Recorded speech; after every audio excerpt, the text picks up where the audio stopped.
এটা ছিল বাংলাদেশ সিরিজের লাস্ট পার্ট। আর আজকে জেঠুর বাড়ি থেকে আমরা টাটা করে দিয়ে চলে যাচ্ছি দাদুর বাড়িতে। তো রেডি হয়ে গেছে ওই জন্য। আর আমি আর মাম্মি পরেছিলাম আজকে ম্যাচিং, সেটাই কিন্তু তোমাদেরকে দেখাচ্ছিলাম। তো দেখো কেমন লাগছে আমাদেরকে জানিও কিন্তু। তো আমি আর মা রিক্সায় উঠে গেছি। আর বাংলাদেশে না একটা জিনিস খুব ভালো, এখানে প্রচণ্ড রিক্সা পাওয়া যায়, অ্যাভেলেবেল রিক্সা। তো জেঠুর বাড়ির থেকে দাদুর বাড়ির ডিস্টেন্স ছিল অনলি 10 মিনিটস। তো আমরা চলে যাচ্ছিলাম। আর এই যে বাংলাদেশের নামকরা মণিহার সিনেমা হল, সেটাও তোমাদেরকে দেখিয়ে দিলাম, ওটার সামনে দিয়ে যাচ্ছিলাম তার জন্য। তো ফাইনালি দাদুর বাড়ি চলে এসেছে। দাদুর বাড়িতে একদম গাছপালা দিয়ে ভরা গ্রাম্য এলাকা। তো তারপরে দাদু এখানে আমাদেরকে খেতে দিয়ে দেয় ব্রেকফাস্ট। তো আমরা এখানে পরোটা আলুর দম খেয়ে নিই। দেন আমরা সবাই মিলে ঘুরতে চলে যাই বাংলাদেশের ফেমাস ব্র্যান্ড আড়ংয়ে। আর এখানে ভিডিও করা অ্যালাউ ছিল না বলে ভিডিও করতে পারিনি, যেটুকু পেরেছি সেটুকুই তোমাদেরকে দেখালাম। তো ভেতরে ঢুকে আমরা এখান থেকেই জুসগুলো কিনে নিয়েছিলাম। দেন আমরা ওখান থেকে চলে যাই একটা পার্কে। তো পার্কটা খুব সুন্দর করে আমরা ঘুরে ঘুরে দেখছিলাম।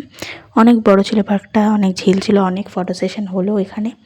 তো তারপরে আমরা বাইরের দিকে এখন বেরিয়ে যাচ্ছি, কারণ লাঞ্চ করার টাইম হয়ে গেছে, আমাদের বিকালে আবার ঘুরতে বেরোতে হবে। তো আমরা সবাই মিলে এই যে এখন বেরিয়ে পড়ছি। তো বাড়ি এসেই এখানে ফার্স্ট টাইম আমরা ট্রাই করতে চলেছি মাটন কাচ্চি বিরিয়ানি। তো যেটা খেতে অসাধারণ ছিল, পিসি নিজের হাতে বানিয়েছে। আর তোমাদেরকে আমি সেটা দেখাচ্ছি। উফ, দারুণ ছিল, দারুণ। ওই টেস্টটা আমি এখন এডিটিং করছি, আমার এখনও জিভে জল চলে আসছে ভিডিওটা দেখে। তো সত্যিই খুব সুন্দর ছিল। আর এই দেখো ডেকোরেশনটা এত সুন্দর হয়েছে। তো আমাদের প্লেটে সব সাজিয়ে দিয়েছে, মটন কাচ্চি ছিল আর তার সাথে ছিল চিকেন রোস্ট, সত্যিই অসাধারণ। দেন আমরা এটা খেয়ে বিকালবেলায় বেরিয়ে যাই একটা জায়গায় ঘুরতে যাওয়ার উদ্দেশ্যে। আর রেডি হয়েও নি।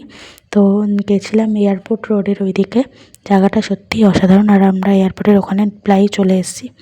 ওখানে একটা মিউজিয়াম ছিল, ওই মিউজিয়ামটায় আমরা এখন নামবো। তো তারপরে আমরা যাব মিউজিয়ামের পুরো ভেতরটা তোমাদেরকে ঘুরে দেখাবো। তো আমরা এখন টিকিট কেটে মিউজিয়ামের ভেতরে চলে যাচ্ছি। আর এখন না সানসেটের সময় হয়ে গেছিলো, অনেকটা বেলা হয়ে গেছিলো আমাদের আস্তে আস্তে, তাও আমরা খুব সুন্দরভাবে ঘুরেছি।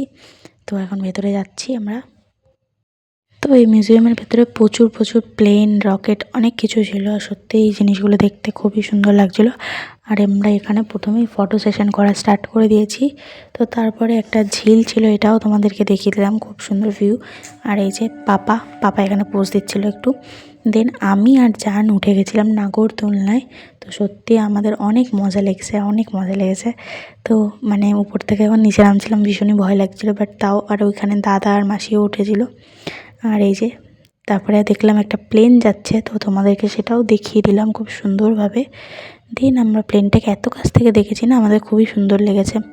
তো তারপরে আমরা রেস্টুরেন্টে গিয়ে এখানে একটুখানি আমরা খেয়ে নিই পিৎজা, দেন একটুখানি শরবত খেয়ে নিই। তারপরে পিঠে খেয়ে আমরা বাড়ি যেতে রওনা দিই। টাটা।